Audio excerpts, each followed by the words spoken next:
चौहान। आदरणीय सभापति जी, मुझे यहाँ से बोलने की अनुमति चाहता हूँ। अनुमति है। आदरणीय सभापति जी, आपने मुझे 2012-13 में demand for grants on railway पर बोलने का जो अवसर दिया है, मैं आपको धन्यवाद देता हूँ। सभापति जी, आप जानते हैं कि रेलवे विकास की धरोहर है। जहाँ जहाँ रेलवे गुजरती है वहाँ वहाँ विकास पनपता है। लेकिन मेरे संसदीय क्षेत्र साबरकांठा की बात करूँ तो वहाँ जो रेलवे की सुविधा है वो नहीं के बराबर है।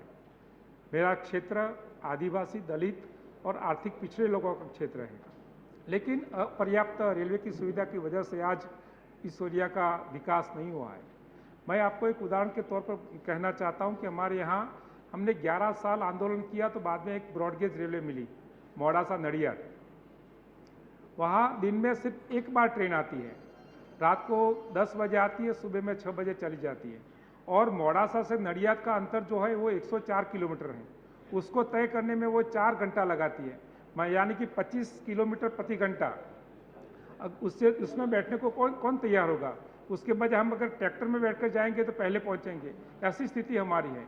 तो हम आपके माध्यम से चाहते हैं कि क्या हम पिछड़े हैं तो हमें विकास का अधिकार नहीं है? हमें रेलवे की सुविधा मिलनी चाहिए। आज हमारे संसदीय क्षेत्र में जो गुड्स फैसिलिटी होता है, रैक पॉइंट, एक भी पॉइंट नहीं है। पहले जो हिम्मतनगर में था उसे भी आज बंद कर दिया गया है। तो उसकी वजह से किसान परेशान है, कृषि प्रभावित हो रही है, जो समय पर खाद्य नहीं मिल रहा है और इसकी वजह से किसान आंदोलन करते हैं, लेकिन कोई फायदा नहीं हो रहा है सर। तो मैं आपके माध्यम से, हमारे आदरणीय रेलवे मंत्री भरत सिंह जी सोलंकी साहब बैठे हैं, उन्होंने वो भी हमारे गुजरात के हैं, गुजरात से हमारे क्षेत्र से बहुत परिचित है और इसलिए आपकी व्यथा को सुनेंगे और उसका समाधान ढूंढेंगे। तो मैं उसके विनती करता हूं कि आप हमारी जो मांग है उसके ऊपर ध्यान दें। दूसरा सर, जो मानव रहित जो संपर है उसे बंद करने का जो निर्णय कर रहे हैं उसमें, लेकिन उसका कुछ ऑप्शन देना चाहिए।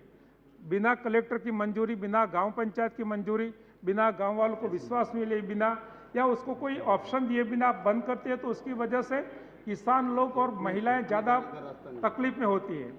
मेरा एक जो हिम्मतनगर खेपरमा के बीच में 121C मानव रहित संपार हैं, उसे आपने बंद कर दिया। उसकी वजह से वहाँ के 5-6 गांव के जो किसान हैं वो हैरान परेशान हो रहे हैं।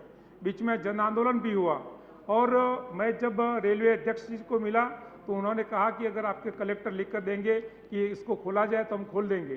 तो कलेक्टर ने भी लिख कर दिया कि ये उसको खोलने की ज़रूरत है। बाद में भी कोई परिणाम नहीं मिला है। तो आज मैं आदरणीय मंत्री जी से मैं रिक्वेस्ट करता हूं कि उसमें आप कुछ देखें और जो हमारा जो प्रॉब्लम है उसको सॉल्व किया जाए। दूसरा सर, जो हिम्मतनगर खेपरमा रेल लाइन जो है उसको अंबाजी और आबू रोड तक बढ़ाया जाए, ताकि हमारे जो अंबाजी है वो हमारे शक्तिपीठ केंद्र हैं और लाखों यात्री वहाँ हर साल आते हैं। तो वो अगर सुविधा मिल जाए तो हमारा जो ट्राइबल एरिया है, जो आदिवासी एरिया है, वहीं वो ट्रेन का लाभ मिले, क्योंकि वहीं तो ऐसे कई लोग हैं जिन्होंने आज तक ट्रेन में बैठे नहीं हैं, ट्रेन देखी नहीं है, ऐसा इलाका है। तो मैं माननीय मंत्री जी को विनती करता हूं। दूसरा, मोडासा साम्राज्य रेलवे स्टेशन की कनेक्टिविटी का काम शुरू किया जाए और मोडासा से हमारे क्षेत्र से न मुंबई जाने की कोई सुविधा है न दिल्ली जाने की। और एक जो ट्रेन है मोडासा नडियाद रेलगाड़ी, उसकी समय सारणी में अगर चेंज किया जाए, नडियाद से हमें अगर बॉम्बे जाने की कोई कनेक्टिविटी मिल जाए तो भी काफ़ी है। अब संक्षिप्त करें। तो उसको हम चाहते हैं कि ऐसा मिल जाए।